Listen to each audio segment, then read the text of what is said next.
ಶ್ರೀಲಂಕಾವನ್ನು ನಡುಗಿಸಿದ ದಿತ್ವ ಚಂಡಮಾರುತದ ಎಫೆಕ್ಟ್ ದಕ್ಷಿಣ ಭಾರತವನ್ನು ತಟ್ಟಿದೆ. ಬಂಗಾಳ ಕೊಲ್ಲಿಯಲ್ಲಿ ವಾಯುಭಾರ ಕುಸಿತದಿಂದಾಗಿ ಉತ್ತರ ತಮಿಳುನಾಡು, ಪುದುಚೇರಿ ಭಾಗದ ಕರಾವಳಿ ಪ್ರದೇಶದಲ್ಲಿ ಭಾರಿ ಮಳೆ ಸಂಭವಿಸಿದೆ.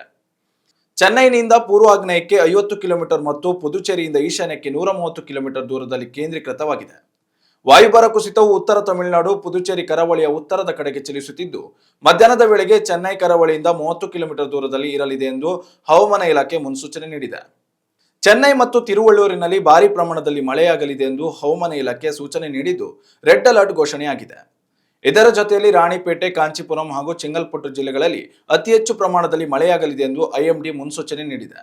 ಇತ್ತ ಆಂಧ್ರಪ್ರದೇಶದ ಹಲವು ಭಾಗಗಳಲ್ಲಿ ದಿತ್ವ ಚಂಡಮಾರುತದ ಎಫೆಕ್ಟ್ ತಟ್ಟಿದೆ. ತಿರುಪತಿ ಜಿಲ್ಲೆಯಲ್ಲಿ ಇಂದು ಭಾರಿ ಪ್ರಮಾಣದಲ್ಲಿ ಮಳೆಯಾಗಲಿದೆ ಎಂದು ಹವಾಮಾನ ಇಲಾಖೆ ಮುನ್ಸೂಚನೆ ನೀಡಿದೆ. ಮುಂಜಾಗ್ರತಾ ಕ್ರಮವಾಗಿ ಎಲ್ಲ ಶಾಲಾ ಕಾಲೇಜುಗಳಿಗೆ ಹಾಗೂ ಅಂಗನವಾಡಿಗಳಿಗೆ ರಜೆ ಘೋಷಿಸಲಾಗಿದೆ. ರಾಜ್ಯದಲ್ಲಿಯೂ ದಿತ್ವ ಚಂಡಮಾರುತದ ಎಫೆಕ್ಟ್ ಇರಲಿದ್ದು, ಮುಂದಿನ 3 ದಿನಗಳ ಕಾಲ ಮಳೆಯ ಮುನ್ಸೂಚನೆ ನೀಡಲಾಗಿದೆ. ಬಳ್ಳಾರಿ, ಚಿತ್ರದುರ್ಗ, ದಾವಣಗೆರೆ, ತುಮಕೂರು, ಚಿಕ್ಕಬಳ್ಳಾಪುರ, ಕೋಲಾರ, ಬೆಂಗಳೂರು, ರಾಮನಗರ, ಮಂಡ್ಯ, ಮೈಸೂರು, ಚಾಮರಾಜನಗರ, ಕೊಡಗು, ಹಾಸನ, ದಕ್ಷಿಣ ಕನ್ನಡ, ಉಡುಪಿ ಜಿಲ್ಲೆಗಳಲ್ಲಿ ಮಳೆಯಾಗುವ ಸಾಧ್ಯತೆ ಇದೆ. ಕರಾವಳಿ ಜಿಲ್ಲೆಗಳಲ್ಲಿ ವೇಗವಾಗಿ ಗಾಳಿ ಬೀಸುವ ಅಪಾಯ ಇರುವುದರಿಂದ ಮೀನುಗಾರರಿಗೆ ಮೀನುಗಾರಿಕೆಗೆ ತೆರಳದಂತೆ ಮುನ್ಸೂಚನೆ ನೀಡಲಾಗಿದೆ.